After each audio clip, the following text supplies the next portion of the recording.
Japan has produced some of the most iconic mascots the world has ever known. Mario, Doraemon, Pikachu and Hello Kitty, just to name a few. They're so deeply ingrained in the culture at this point that companies are almost considered unprofessional if they don't have a mascot. There's even a mascot for each of the country's 47 prefectures.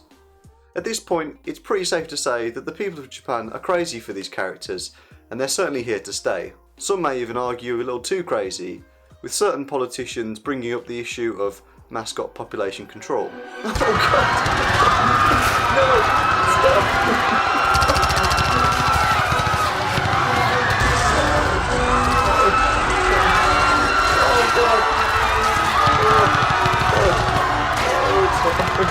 In a 2014 interview with Asahi Shimbun, Osaka Governor Ichiro Matsui had this to say: "A lot of people do not know what these mascots are promoting or what policy they are trying to raise awareness of." Which I think is pretty unfair. I mean, who can't tell what these guys are trying to sell you?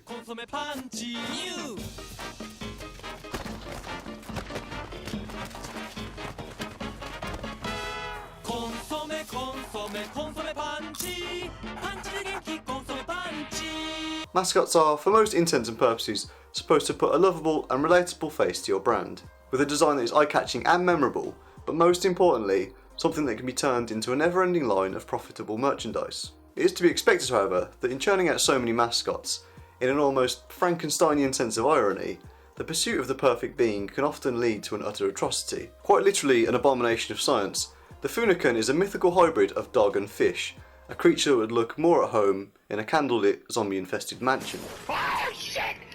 It was created as a mascot for a boat racing stadium in Nagoya, presumably to thin down the bustling crowds and keep people out of the water, as the place was often filled beyond capacity. Next up is another mascot that has an uncanny resemblance for one of Umbrella Corporation's unholy creations. This is Gojiro, the kappa. Despite its ghastly appearance, this kappa has actually been employed to dish out some delicious sounding kappa curry. What this curry is made of still remains a complete mystery to me, but it's apparently the delicacy of a small town called Fukusawa in the Hyogo prefecture. Not all mascots are the results of unethical gene splicing. Some are based around more practical applications. Reminiscent of an episode of South Park, there is now in fact, in real life, a mascot in the form of a giant douche. The company behind this line of women's hygiene devices didn't seek to go as crass as South Park, however, opting to give Kang Chun the form of a hybrid cute pink penguin. A cute pink penguin with an easily insertable spout for a head. The name Kang Chun is actually a play on the word kancho, the name of a rather disturbing children's game that involves you ramming your finger into the backside of an unexpected victim. What? Is this real? No, but why? What? Why? No, why? Why? I'm beginning to think that at some point during my research, the word sexual assault got lost in translation. Nestled between the cities of Osaka and Kobe is a smaller town called Amagasaki. Keeping in line with their small town low-key vibes, they decided to go with a slightly less flashy mascot.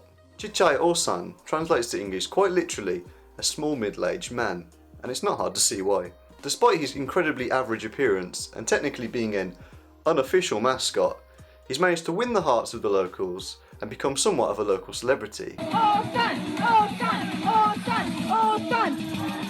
He's also been caught on occasion hanging out with another wildly popular unofficial mascot, Funashi. If midlife crisis uncle isn't your style, how about something a little more out there? Nazo no Sakana is the mascot of baseball team Chiba Lotte Marines. At first glance you'd think it was a Pokemon, with its bulbous body and silly dance moves. It all seems fairly innocent. Innocent that is, until it decides to stray from its choreographed routine by ejecting human remains from its mouth, souring the atmosphere of the entire crowd and activating the tear ducts of every child in the stadium. It's hard to say how this poor victim met such a fate. Perhaps it was the gruesome end to a bit of innocent summer skinny dipping, or maybe he was fed to the fish in the volcanic lair of an evil genius. Although Nazo no Sakano is disturbing, there exists something else in the mascot world that is more fierce, more ferocious, more despicable. It's known only as Melon Cumin. Oh no, wait, that can't be right. It's way too cute. Oh, my sources was way off on this one. Let's check for some more photos. Oh my god, Jesus Christ! Not content with the admiration from its adoring fans, Melon Cumin draws its strength by feeding on other, more feeble mascots.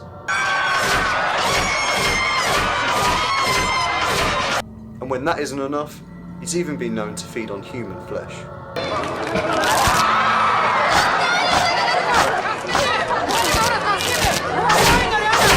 At one point in time, Melon Cumin was just a friendly bear who had gotten his head stuck in the melon he had no doubt been gorging on.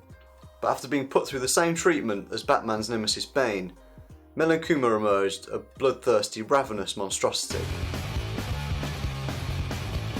It's unclear where the designers were going with this, but if it was their desire to mentally scar generations of children to come, I'm almost certain they met their goal. As you can see, you may be justified in saying that the craze is getting ever so slightly out of control.